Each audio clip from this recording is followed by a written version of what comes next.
Assalamualaikum warahmatullahi wabarakatuh. Kami dari kelompok 8 akan mempresentasikan makalah kami berjudul Acuan Evaluasi PAI, yakni penilaian acuan patokan atau penilaian acuan kriteria. Saya Segenok Hafijah. Saya Siti Sarah Ainani. Saya Tati Miliawati. Saya Umi Habibah.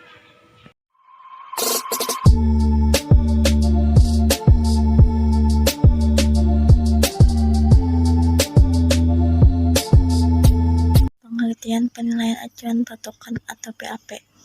Penilaian acuan patokan atau PAP atau sebutan lain dari penilaian acuan kriteria atau PAK adalah suatu penilaian yang dilakukan dengan tidak membandingkan keberhasilan peserta didik dengan teman-teman atau kelompoknya, tetapi didasarkan pada pencapaian tujuan yang telah ditetapkan sebelumnya. Suatu penilaian dikatakan PAK jika telah melakukan penilaian itu mengacu kepada suatu kriteria pencapaian tujuan yang telah dirumuskan sebelumnya, sedangkan tujuan PAP adalah untuk mengukur secara eksak tujuan yang ditetapkan sebagai kriteria keberhasilan. Tujuan dan manfaat penilaian acuan patokan atau penilaian acuan kriteria. Jadi, tujuan dari penilaian acuan patokan untuk mengukur secara pasti tujuan yang ditetapkan sebagai kriteria keberhasilan. Sedangkan manfaat dari penilaian acuan patokan untuk meningkatkan kualitas hasil belajar sebab peserta didik diusahakan untuk mencapai standar yang telah ditentukan dan hasil belajar peserta didik dapat diketahui derajat pencapaiannya. Ciri-ciri penilaian acuan patokan atau PAP dalam pendidikan agama Islam. 1.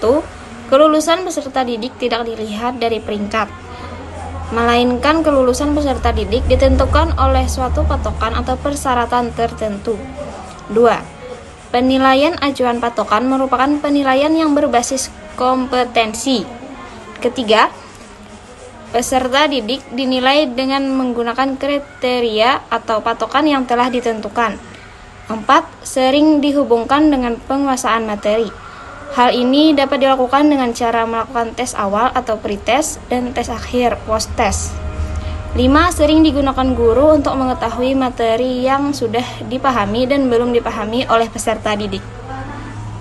Kelebihan penilaian acuan patokan atau PAP. A. Sebagai umpan balik penguasaan peserta didik terhadap materi, apakah tergolong tinggi, cukup, atau rendah. B. Penentuan nilai hasil tes digunakan standar mutlak. C. Hasil penilaian PAP dapat membantu pengajar untuk merancang program remedi. D. Patokan dalam penilaian acuan patokan bersifat tetap atau mutlak karena tidak ditentukan dari prestasi kelompok. Kekurangan penilaian acuan patokan atau PAP. A. Standar penilaian dalam PAP telah ditentukan sebelumnya. B. Penetapan standar atau patokan nilai pada PAP di masing-masing satuan pendidikan akan berbeda-beda. C. Sukarnya menetapkan standar nilai atau patokan, hampir tidak pernah dapat ditetapkan patokan yang benar-benar tuntas. D. Tingkat kemampuan peserta didik tidak sesuai dengan kenyataan. Demikian penjelasan dari kami. Terima kasih sudah menyimak penjelasan dari kami. Wassalamualaikum warahmatullahi wabarakatuh.